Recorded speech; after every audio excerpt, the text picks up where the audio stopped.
Hello and welcome on the Lucky Education YouTube channel. Today we are going to discuss on topic of the class 9th CBSE as well as RBSE. Chapter first, Matters in our surroundings. हमारे चारों तरफ के matter. अब देखिए starting हम matter से ही करेंगे. इसमें मैटर क्या होता है, मैटर और फिर मैटर के कैरेक्टरिस्टिक्स पढ़ेंगे.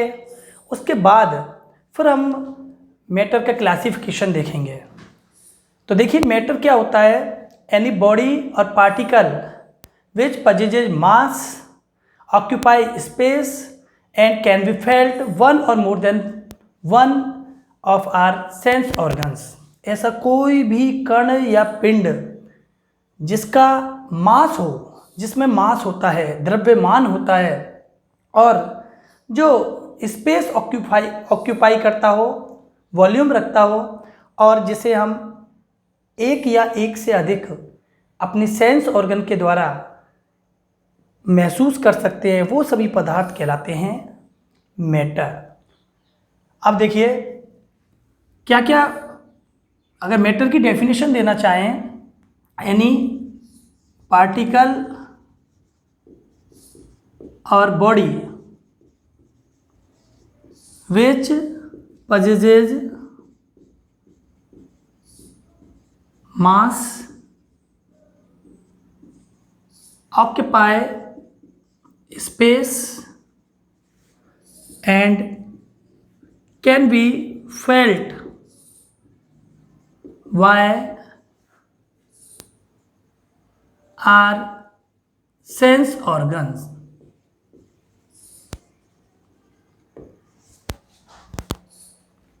मैटर क्या होगा, कोई भी पार्टिकल हो या बॉडी हो जिसके अंदर मास होता हो, द्रव्यमान होता हो. जनरली आप समझिए, फिलहाल मास का मतलब वेट से लगाइए आप, जिसमें वजन होता हो.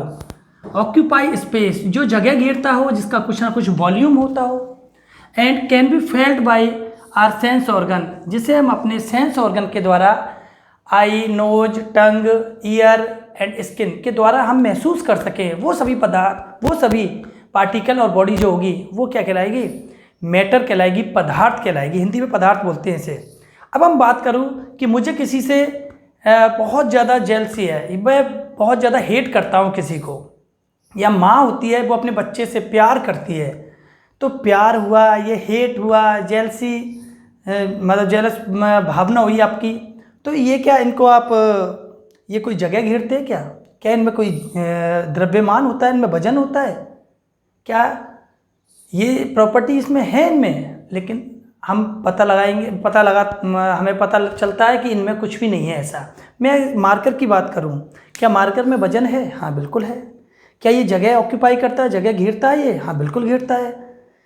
क्या इसे मैं महसूस कर सकता हूँ? बिल्कुल कर सकता हूँ. आँखों से देख सकता हूँ, हाथ से टच कर सकता हूँ. ये तीनों प्रॉपर्टीज जिस पार्टिकल या बॉडी में पाई जाएंगी वो पार्टिकल या बॉडी ही कहलाएगा मैटर. ठीक है. उसके अलावा अब हम कैरेक्टरिस्टिक्स की बात करें मैटर की. Characteristics of matter.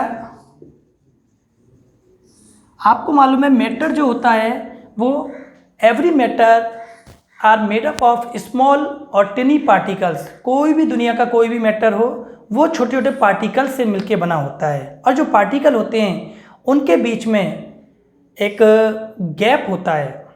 आपको मालूम है गैप होता है उनके बीच में. और पार्टिकल जो होते हैं वो कंटिन्यूसली मूव करते रहते हैं, मूवेबल होते हैं. अब वो मूवमेंट या तो ज़्यादा हो सकती है या कम हो सकती है.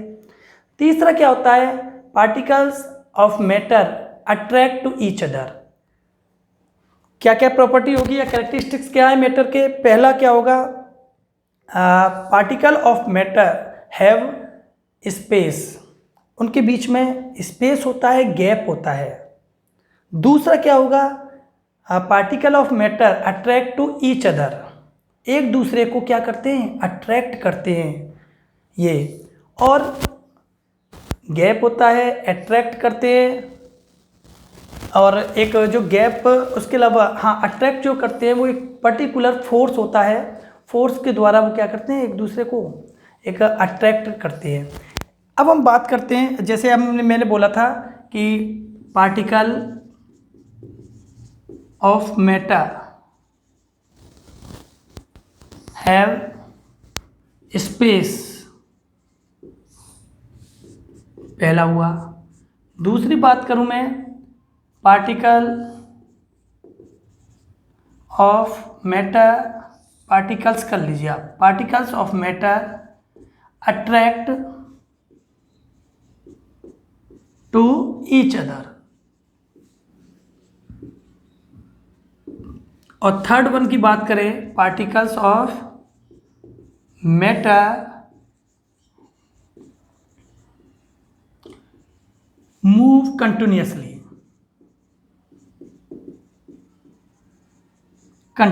ये तीन प्रॉपर्टीज हम देखते हैं मैटर की।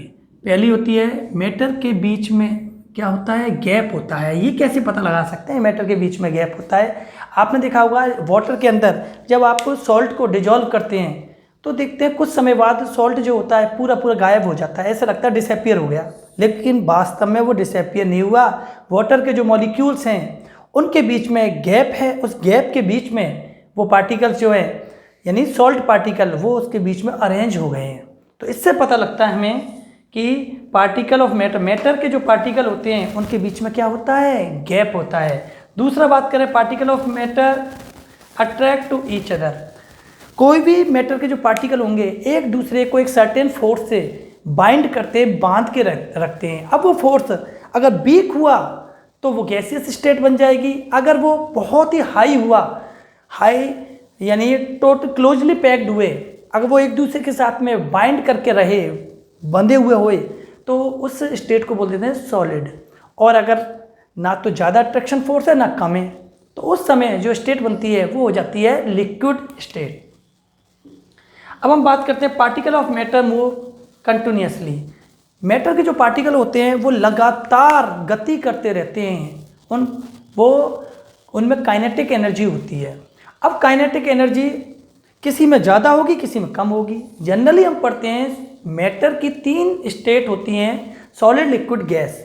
सॉलिड में पार्टिकल चूँकि पास पास है, बहुत ज़्यादा क्लोजली पैक्ड है, बाइंड किए हुए हैं एक दूसरे को, तो उसके बीच में मूवमेंट जो होगी बहुत ही कम होगी लेकिन बहुत ही कम होगी।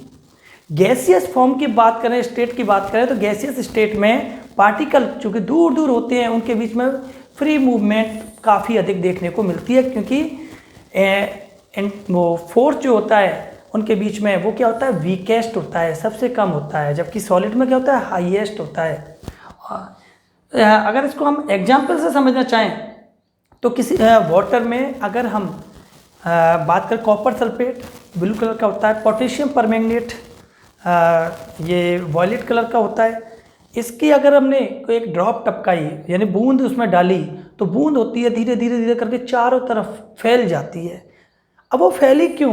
क्योंकि जो मैटर के पार्टिकल हैं वो मूव कर रहे हैं, वो मूव करते करते और वो दूसरी जगह चले जाते हैं। तो इन एग्जाम्पल से हम बिल्कुल क्लियर कट इसके कैरेक्टरिस्टिक्स को समझ सकते हैं मैटर के। तीनों की तीनों एक बार पुनः मैं बता देता हूँ। मैटर के पार्टिकल के बीच में गैप होता है, दूसरा ये एक दूसरे को अट्रैक्ट करते हैं, और तीसरा इनके ये क्या करते हैं, लगातार मूवमेंट करते रहते हैं, ये चलते रहते हैं। अगर हम क्लासिफिकेशन की बात करें मैटर के, तो मैटर का क्लासिफिकेशन हम दो प्रकार से कर सकते हैं, physical classification and physical classification and chemical classification. Chemical classification physical classification के बेस पर मैटर को solid, liquid and gas, solid, liquid and gas में डिवाइड किया गया है। केमिकल क्लासिफिकेशन के बेस पर हम बोलते हैं pure substances and impure impure substances. Pure substances को फिर टू पार्ट्स में, एलिमेंट एंड कंपाउंड। इम्प्योर में आता है मिक्सचर। मिक्सचर भी टू टाइप का, homogeneous mixture and heterogeneous mixture.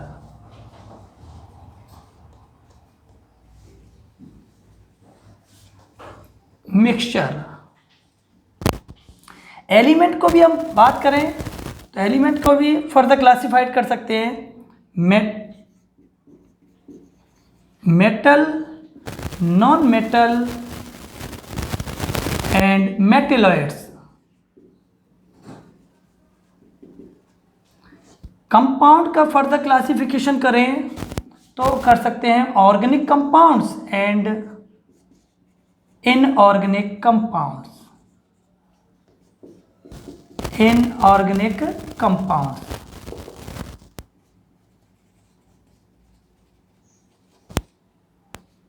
तो देखिए बच्चों, ये क्लासिफिकेशन आपके दिमाग में होना चाहिए, तभी आके इस चैप्टर को हम समझ सकते हैं। मैटर का क्लासिफिकेशन टू बेस पे किया गया है।